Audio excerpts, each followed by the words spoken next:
up, everybody? We're back, and this is part 2 of TikTok Ruined My Life.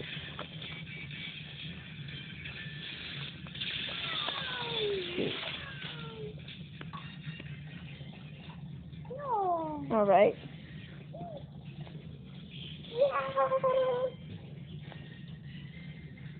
Oh, no. Yeah.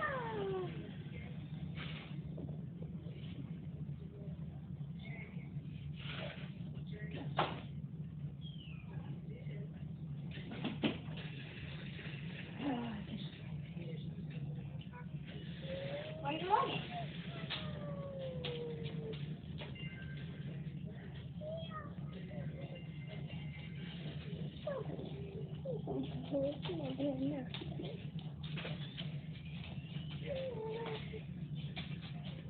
Oh.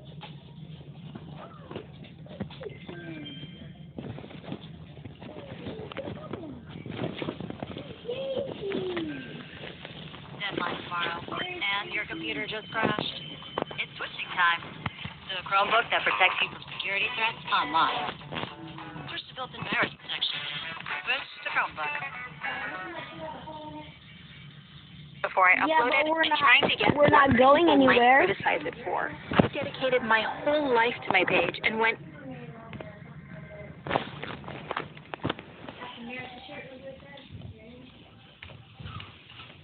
Oh, yeah, I'll wear that one instead.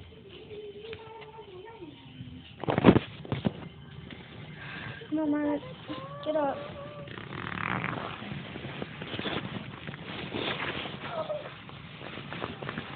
Something, Marlon. Yes, I got a shield? What? You never thought I could have a shield? Why isn't my shirt in here? Marlon, why are you putting your snout in the... Insane, like a wild animal, if something went wrong. I was worried all the time and became obsessed with buying new products, That's not good. plastic surgeries, and focusing on my physical appearance. I spent a fortune on those things, and I just couldn't stop. And the day I reached more followers than Kelly, I went to her room looking at her grinning and saying, "Well, sweetie, don't be sad. It's my time to shine." But what bothered me is the way she looked at me, smiling and saying, "Good luck, honey. You know everything has consequences." I got irritated, slammed the door, and went to my room. All I right. couldn't stand the idea of staying at a place that belonged to her, so I bought a new, more expensive house and Oh, told a her house to made of gold. My parents were stunned with my new mansion. They decided to move in with me. Kelly stayed at her place and refused to come live in a house that belonged to me. I focused more on my page and started to make new videos imitating celebrities. My videos went viral and my page became more popular each day. Therefore, companies paid me good money to advertise their products. And my business started to grow more and more. One day, I heard that all the companies my sister used to advertise for broke their contract with her and came to me, and she started to suffer financially. Knowing that, I tried to convince her to come and live with us. After all, she's my little sister. But she refused. She thought I wanted to brag about my success and humiliate her. After a while, I heard that she sold her house. I felt guilty when I heard the news and tried to contact her, but her phone was off. I couldn't reach her. I sent her a couple of messages on her Instagram page, but she did not reply as well. One day, I woke up to a disaster. There were fake accounts attacking my page. It was full of mean and humiliating comments. I saw awful videos that were sent in private as well, threatening and accusing me of ruining my sister's life. I went insane when I saw that happen, and I started breaking things. I was shocked and afraid at the same time. At first, I thought, it's Kelly trying to get revenge on me. Yet, after a while, I was convinced that this was not her. Plus, I haven't heard from her in a while, neither did my parents. I started to believe that something had happened to her and she went missing. My parents and her close friends tried to contact her, but no one knew where she'd been. Therefore, a refreshing clean that leaves you feeling right before you found their care with Cottonelle.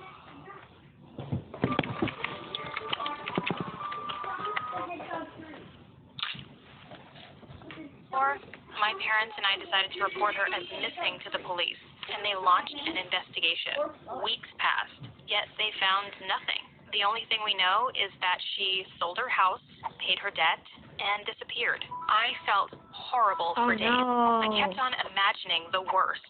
Though my sister and I weren't that close lately, and we almost hated each other, I used to cry every single day since her disappearance. The feelings of hatred we had were just temporary, something you feel when you get irritated by someone you love. I kept on thinking about her every day, No, and finally realized that I should tell everyone about what I have done. Though I knew there would be tough consequences, and I remembered when she warned me about it, I didn't care. All I cared about was her returning home safely. So I gathered my strength and did the unimaginable. I posted a video on my page in which I confessed what I had done to my sister. I spoke about my obsession with my page and all the fake accounts and mean campaigns I launched against my sister. I expressed how guilty and disgraced I feel in that video. I apologized to my sister and asked my followers to help me find her. I explained that she disappeared after what happened and I want her back. Once the video was published, it rated the top. It had tons of views, yet rough consequences, as I expected. Many people unfollowed me, wrote mean comments, and misjudged me. Some even invented and wrote bad stories and rumors about me. I felt broken. I was attacked by almost everyone, and my sister was not found yet. However, there were some people who tried to help, but also found nothing. I started to lose hope. I was sure that something had happened to my sister because she hasn't contacted me yet, and my video was almost seen by everyone. I am 100% sure that it got to her, if she's okay. Months passed, and there was no sign of my sister. One day, while I was scrolling through the messages, I noticed something weird. There was a message that was mean, as most of the messages were, yet it was mean as if Kelly wrote it. And what made me more suspicious is that the sender called me Potato Head. I had goosebumps when I read it. I knew that something was wrong with that message, and so I had my own investigation. I called my genius hacker and hacked the sender's page. And what I found made me go insane. This guy named Josh was one of my sister's fans. I managed to read the messages between both of them, and what my sister did was unbelievable. After she sold her house, she moved to his place and lived with him. I couldn't believe Kelly would do such a thing. I mean, preferring living with a stranger over her sister is something terrible. Her ego just drove her insane. When I read the message Josh sent me one more time, I felt something unusual. I somehow felt that Kelly needed my help and went straight to the police station. I showed them the message and told them what I had found. I didn't mention the hacking, though. The police managed to find his address and headed immediately to his house. His neighborhood was super creepy. I still don't understand how Kelly did such a thing. When Josh saw the policeman, he refused to open the door, so the police broke into his apartment and found that he was trying to escape. When we entered the house, my jaw dropped. His apartment was full of Kelly's pictures, products she used to advertise, and even stuff she used. That guy was obsessed with my sister. He even kept the tissue she used to blow her nose with and wrote, "My baby's precious mucus." Disgusting. While the police were chasing him, I went looking for Kelly. And I finally found her locked in a small room looking terrible. Oh my gosh. She was shivering. I ran towards her and hugged her tightly. She cried like a baby in my arms. Now, Kelly plans to go to college. As for me, I applied to acting classes because, let's face it, college is a bit overrated for me. And the most important thing is that we are back to stealing clothes and makeup from each other and done with stealing followers. I hope you'll learn something from my story because I don't want anyone to be in my position. And most importantly, don't ever give up on your family. Alright.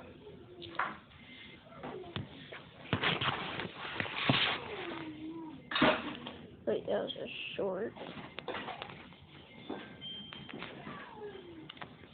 That was going to be a short one. Short part 2, but yeah. Got that juice box underneath the